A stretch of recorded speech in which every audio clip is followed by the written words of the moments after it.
Alright, we're about to do our air brake test. We start our air brake test with the motor off, and we've got our chocks on. So now I'm going to also take our parking brake off and make sure that we're resting against our chocks.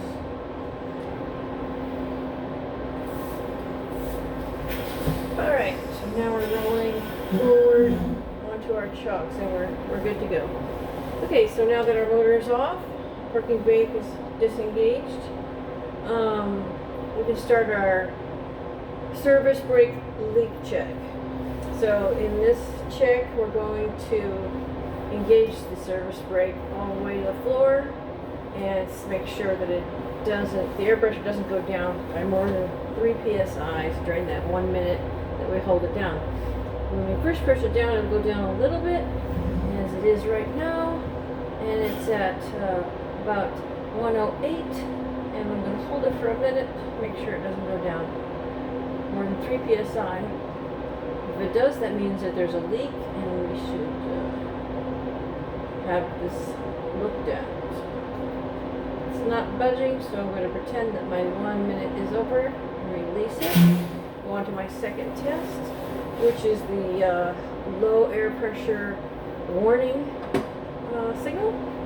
So to begin that test, we just pump the brakes over and over again and watch the air pressure go down until, and expect to see a light go on or a buzzer go off when we get to low, and we see our light come on.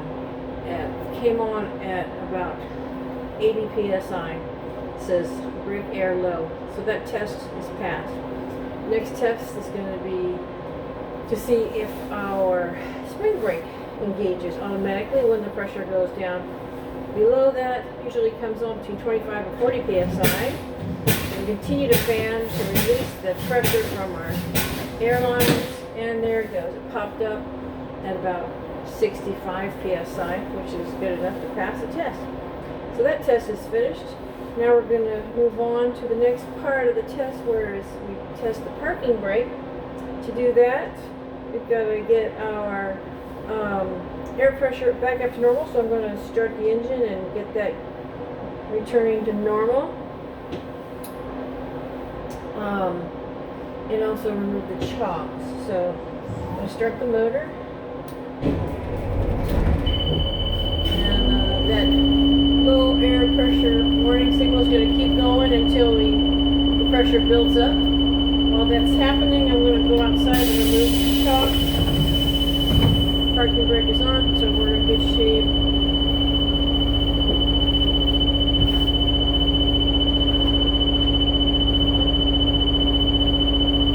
I forgot that I cannot remove the chocks until I pull backwards a little bit.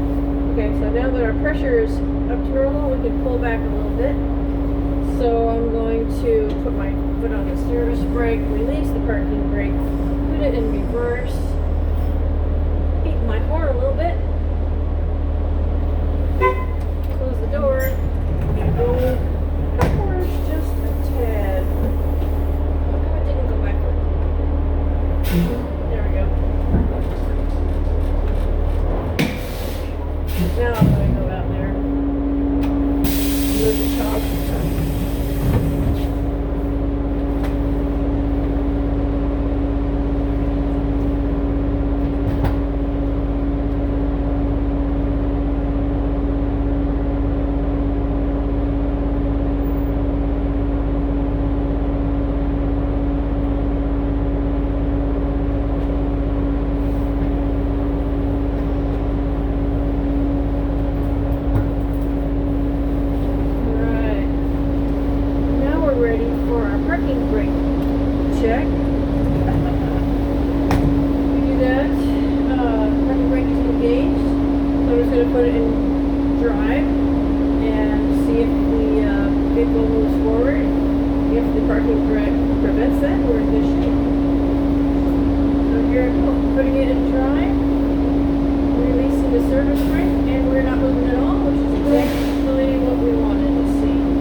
brakes don't make the vehicle turn in either direction.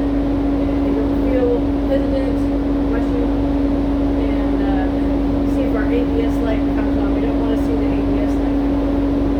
So here we go. I'm going to put the service brake on. Release the parking brake. Put it in drive. Pull forward a little bit.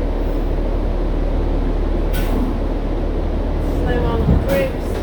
ABS did not come on. Put it back in neutral. Put the parking brake